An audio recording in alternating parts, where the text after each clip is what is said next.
Imagine your life is going perfectly, almost too perfectly. Your career is soaring. Your family is happy and whole. Your friends are solid. Even the houseplants you care for are thriving. Your life is basically a living, breathing, meticulously curated social media feed. Except all of it is real. You've done everything right. You ate your vegetables, smiled at strangers, remembered to call your mom. You've been playing by the rules of life, and you are winning, big time. And then, in the span of about 24 hours, you lose it all. Not just a little bit of it, everything. It's as if the universe decided to tell a joke, and the punchline is your entire life. At that moment, what do? What can you even say? The first time I heard a story like this, I was probably 17 or 18. My teacher was telling some ancient tales in class and mentioned this guy named Job. Honestly, at the time, I thought the story had to be made up. I knew the big names from the Bible, Adam and Eve, Moses, that crew. But this? A good person whose life is utterly destroyed for apparently no reason at all? It didn't make sense. It felt deeply unfair. But that feeling also felt a lot like real life sometimes. And that was the part that truly confused me.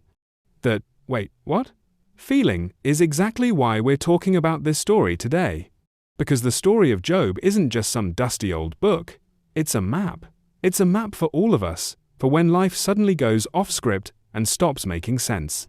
So today, we're going to put on our detective hats, grab a cup of coffee, and dive deep into this ancient mystery. This isn't just about Job, it's about us.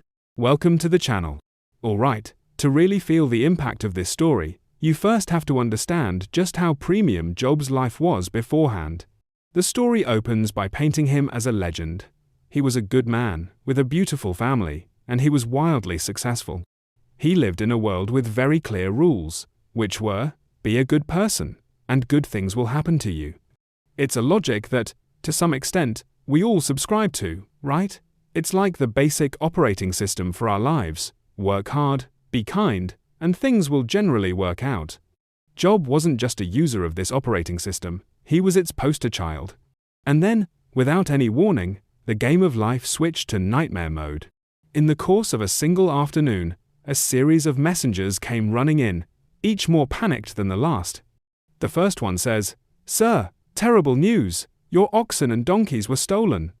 And the staff, most of them are dead. Before Job can even process this, a second one rushes in, out of breath. "Sir, your sheep, they were struck by fire from the sky. And more of your staff are gone." This happens 2 more times. His camels are stolen. And finally, the soul-crushing, fatal blow. A freak tornado collapses the house where his children were having a party. All 10 of them, gone. In a matter of hours, his perfect life, his entire world, is reduced to rubble.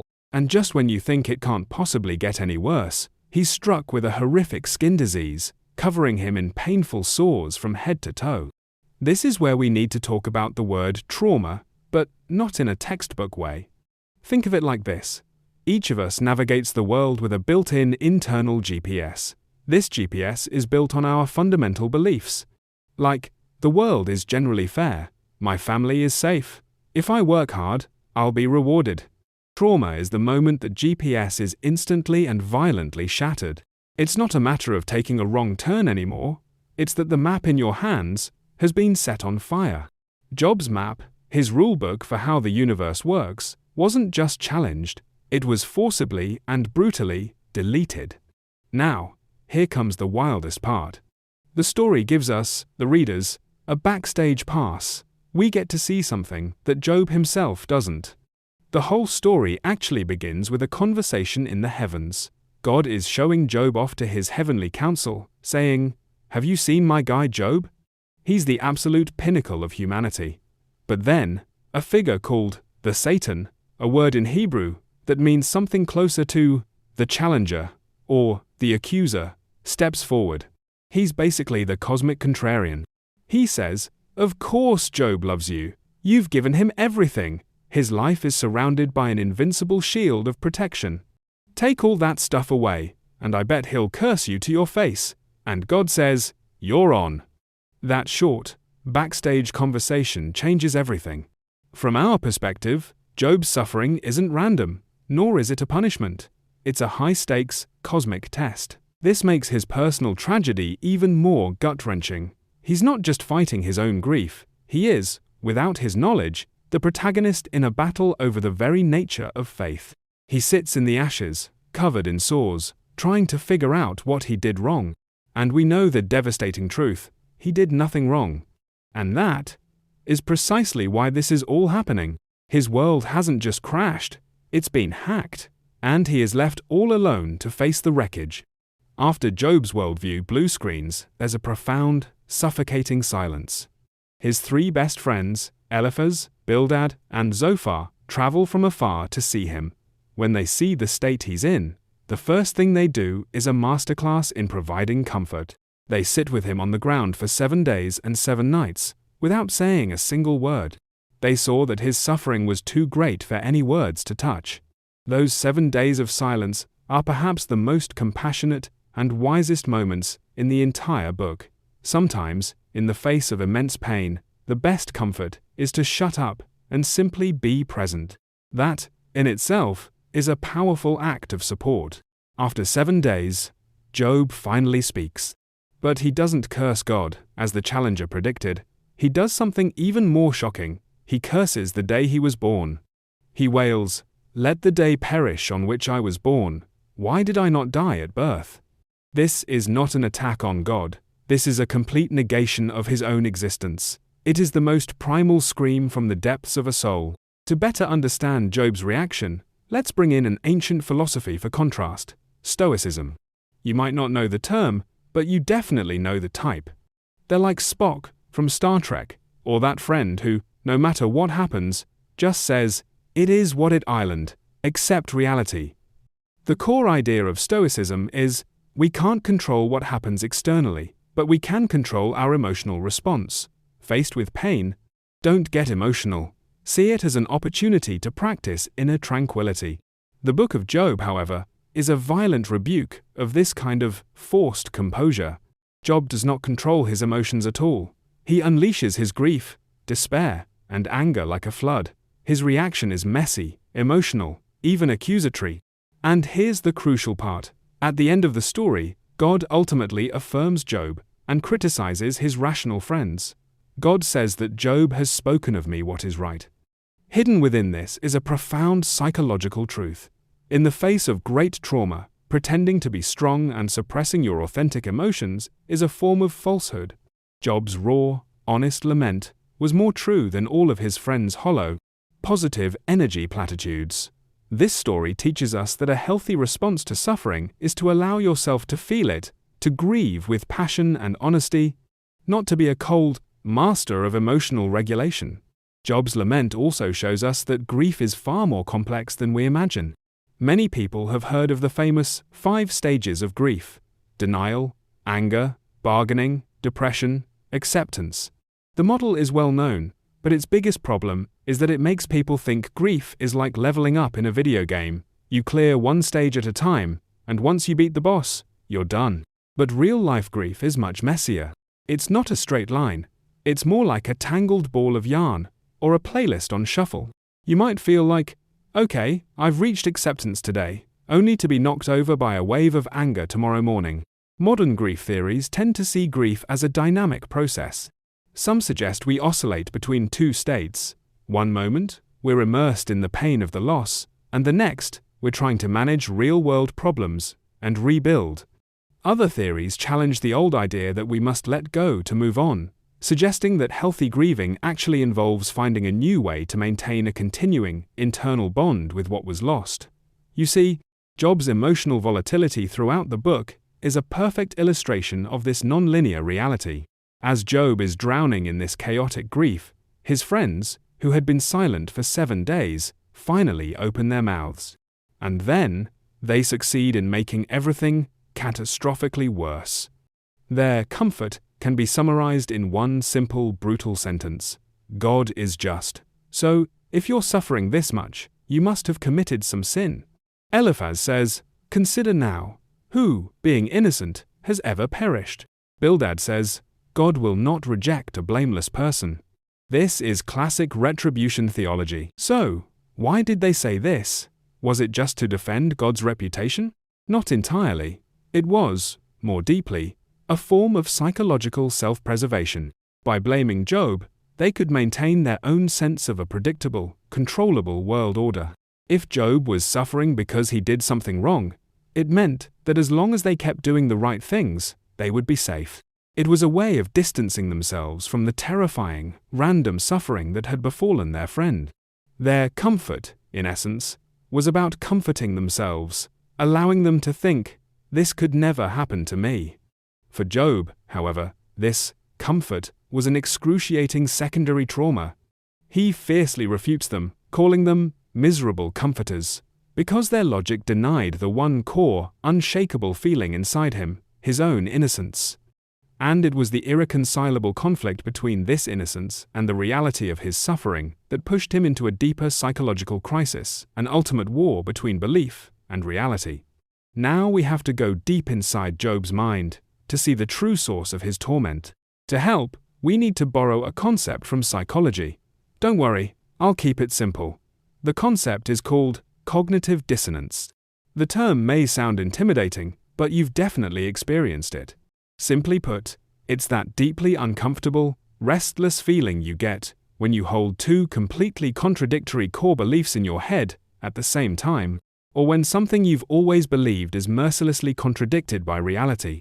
To escape this discomfort, our brain automatically tries to resolve the conflict, for example, by changing one of the beliefs, or just finding an excuse to paper over the whole thing.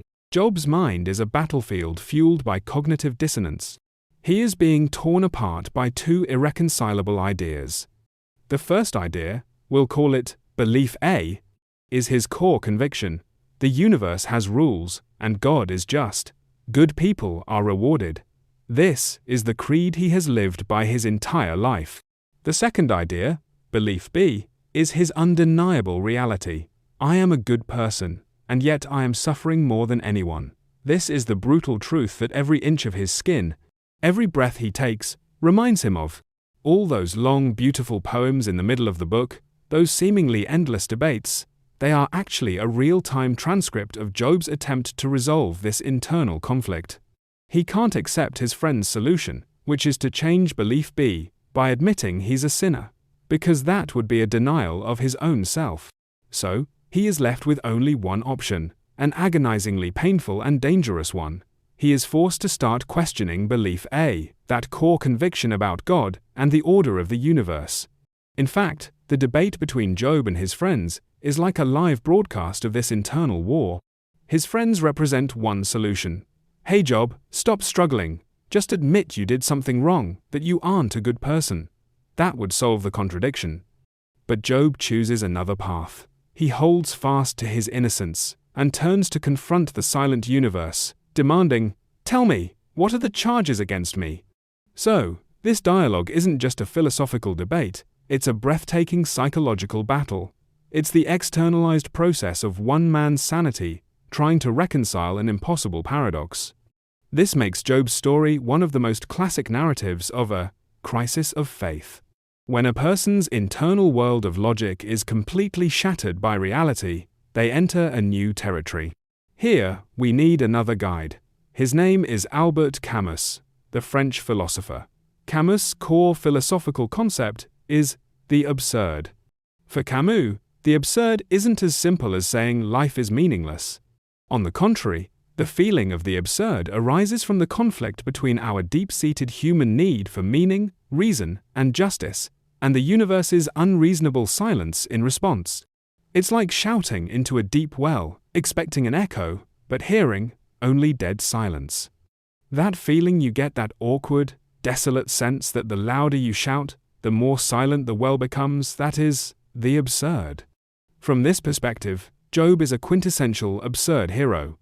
His suffering shatters his rational worldview, leaving him to face, naked and alone, a universe that is irrational and silent. In this situation, Camus believed a person has three choices. First, suicide, a complete escape. Second, philosophical suicide, taking a blind leap of faith abandoning reason to numb oneself with a supernatural answer. And third, the one Camus championed, revolt. Job's choice is revolt. His revolt is manifest in his persistent, passionate demand for an answer. He refuses to accept the cheap, comforting platitudes of his friends, and insists on a direct confrontation with that divine silence. He cries out to that silence, "Let me know why you contend with me." This question is the purest, most courageous act of existential revolt that a human can muster in the face of an unjust cosmos. He doesn't give up his quest for meaning, nor does he fool himself with an easy answer. He chooses to live within the contradiction, and to fight. To take our understanding a step further, let's bring in another philosophical giant, the father of existentialism, Søren Kierkegaard. In his view, the Book of Job acts as an intellectual midwife. It doesn't give you a pre-packaged answer. Instead, through constant questioning and escalating contradictions, it helps you give birth to your own thinking. Kierkegaard argued that Job's protest and his experience of the absurd were not a loss of faith, but rather a necessary and painful step toward a more authentic, mature faith. A person must first move beyond a simple, transactional faith, like that of his friends, to confront the terror and paradox of existence. Only then is a true leap of faith possible. Job's struggle, his cognitive dissonance, his revolt against the absurd universe, they all combine to form a great crucible. In this crucible, his old, fragile belief system is being burned to ashes. And only upon these ashes can something new and far more profound be born. And that is the very turning point the story is about to deliver. Okay, we've arrived at the climax of the story. This part is intensely dramatic, and it's also the part that most subverts our expectations. After Job and his friends have argued themselves to exhaustion, after he has hurled his loneliest and bravest questions at the universe finally answers. From out of a whirlwind, God appears. This is the most thrilling moment in the book, the ultimate showdown that Job has been demanding all along. As the audience, we are also leaning in, expecting an explanation, a truth that will solve the entire mystery. However, what happens next is possibly the greatest plot twist in literary history. God doesn't answer Job's question of why at all. He doesn't explain the bet with the challenger, nor does he offer any reason for the suffering. It's like watching a mystery movie for 2 hours, and in the final scene, the detective shows up, but instead of revealing the killer, he starts giving you a lecture on astronomy. That's what God does. He doesn't provide an answer. He provides a series of awe-inspiring counter-questions, using the vastness and complexity of the cosmos to overwhelm Job's narrow, human-centric perspective. He asks, "Where were you when I laid the foundation of the earth?" He's basically saying, "Kid, you weren't even a cell when I was managing creation, and now you're here to question my management style?" He describes wild, untamable creatures like the behemoth and the leviathan. God speaks of them with a tone of pride and affection, as if to say, "Look at these magnificent beasts. They don't exist to serve humans. Their existence is meaningful in itself. Did you really think the universe revolves around you?"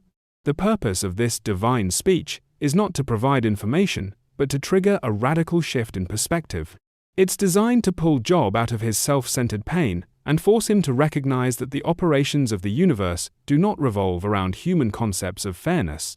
It is the ultimate exercise in humility, showing Job the absolute limits of his knowledge and perspective. In the face of this cosmic grandeur, a profound change occurs within Job. To understand this change, we need one more guide. Viktor Frankl, the Austrian psychiatrist and survivor of the Holocaust. In his book, Man's Search for Meaning, Frankl proposes a powerful idea. His core thesis is that the primary driving force in humans is not the pursuit of pleasure or power, but the will to meaning. Frankl believed that life can have meaning even in the most horrific suffering. He identified 3 primary ways to find it. First, through creating, or doing.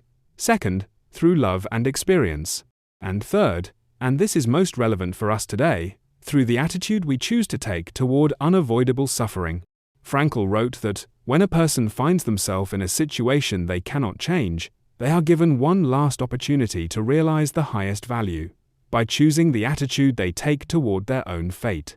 Now, let's listen again to Job's final response. He says, I know that you can do all things. Surely I spoke of things I did not understand, things too wonderful for me to know.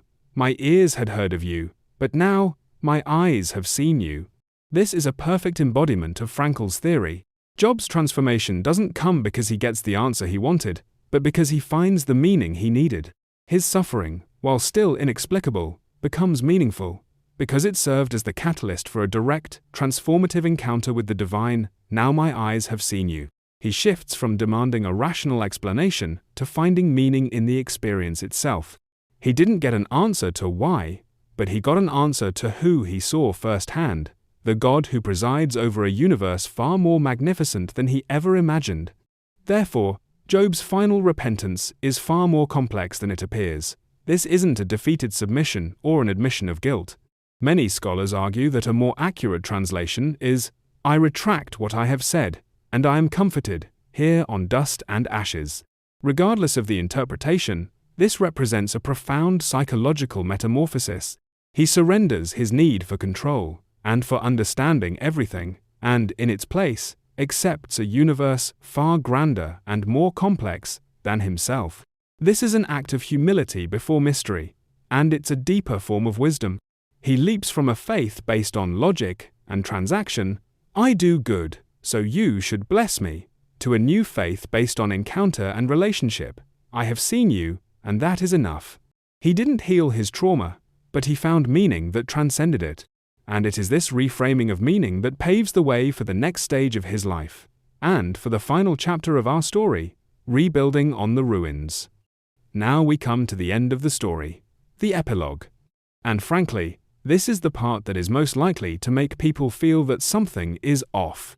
After everything, God rebukes Job's friends. Then, Job's fortunes are doubled, and he has 10 new children again, 7 sons and 3 daughters. If you see this as just a simple, happy ending, you not only miss the point, but you make the entire story feel cheap and even callous. That interpretation is deeply uncomfortable, as if new children could magically replace the ones who died, as if material compensation could erase the scars on his soul. It sounds too much like a sanitized ending tacked on to make everyone feel better. But what if we look at this ending through a different lens? Here, we need to introduce a profound and hopeful concept from modern psychology called post-traumatic growth. This theory isn't about what doesn't kill you makes you stronger. It's also different from what we typically call resilience. Resilience is like memory foam. After being pressed down, it bounces back to its original shape. Post-traumatic growth, however, is what can happen after a person is completely shattered, after their worldview and values have been destroyed, forcing them to rebuild their sense of self from the rubble. It is not about returning to normal, going back to the person you were before. It's about transcending who you were, entering a new, and often deeper, more meaningful way of being. Like a superhero origin story, the hero doesn't just go back to being a normal person. Because of the catastrophe, they become something more. Now, let's map Job's ending against the 5 core domains of post-traumatic growth, as identified by psychologists. The correspondence is astonishingly precise. First, a deeper appreciation for life. The story ends by saying Job died, full of days. After having cursed the very fact of his own existence, the meaning of being full of days is extraordinary. It implies a new, profound gratitude for life itself. He has learned to savor the gift of each ordinary moment. Second, improved relationships. The first thing he does is pray for the friends who had accused him. Imagine that praying for the people who, at your lowest point, kept insisting, it must be your fault. This requires a monumental capacity for forgiveness and empathy. Subsequently, all his relatives and friends come to visit him, rebuilding his social fabric. Trauma taught him the true value of human connection. Third, discovery of new possibilities. This is the most powerful and subtle evidence. He gives his 3 new daughters poetic names. More importantly, he makes a decision that was radically countercultural at the time. He gives them an inheritance alongside their brothers. This is absolutely not something the old Job, the rule follower, would have done. This is the act of a person whose values have been completely rewired. He has seen the limitations of the old rules and has begun to write his own. Fourth, enhanced personal strength. After enduring the ultimate test and confronting God face to face, the strength and wisdom Job now possesses are of a completely different order than his original, untested righteousness. He now knows, I have discovered that I am stronger than I thought. And fifth, spiritual and existential change. This is the most profound growth, the core of what we discussed. He moves from a second-hand, theoretical knowledge of God, I had heard of you, to a direct, personal, experiential knowledge, now my eyes have seen you. It's like going from reading a travel guide to actually setting foot in the country. His faith is no longer a set of rules, but a life-changing encounter. So you see, the epilogue is not a theological do-over or a fairy tale ending. It is a stunningly accurate narrative representation of the psychological phenomenon of post-traumatic growth. Job's new life reflects a new and deeper understanding of himself, of others, and of God, making him a perfect case study. Now, let's review the complete psychological arc we've traced. It begins with the blue screening of a worldview, moves through the authentic grief of the lament, descends into the agonizing struggle of internal conflict, leads to an existential revolt against a silent universe, and ultimately, in a transformative encounter, finds meaning by changing attitude rather than getting answers, resulting in a profound leveling up in life. The Book of Job has endured for millennia not because it provides an easy answer to the problem of suffering, but because it provides an incredibly honest and psychologically insightful roadmap of the entire human process of wrestling with it. Finally, let's turn the camera back on ourselves and end our journey with a few questions inspired by this exploration. When your own world is shaken, do you, like Job's friends, rush to find easy answers and logical culprits? Or can you sit in the discomfort of the mystery? In the face of suffering, is your first instinct to be like the Stoics, trying to control the narrative with your intellect and be an emotionally stable adult? Or, like Job, do you allow yourself to express your pain with honesty, even if it's angry? This ancient story seems to suggest that the deepest growth comes not from finding the right answers, but from asking the right questions and having the courage to live inside them. In your own life, what are the unanswerable questions you are wrestling with? And what might happen if you stopped demanding an explanation and just listened, quietly, in the midst of your own whirlwind?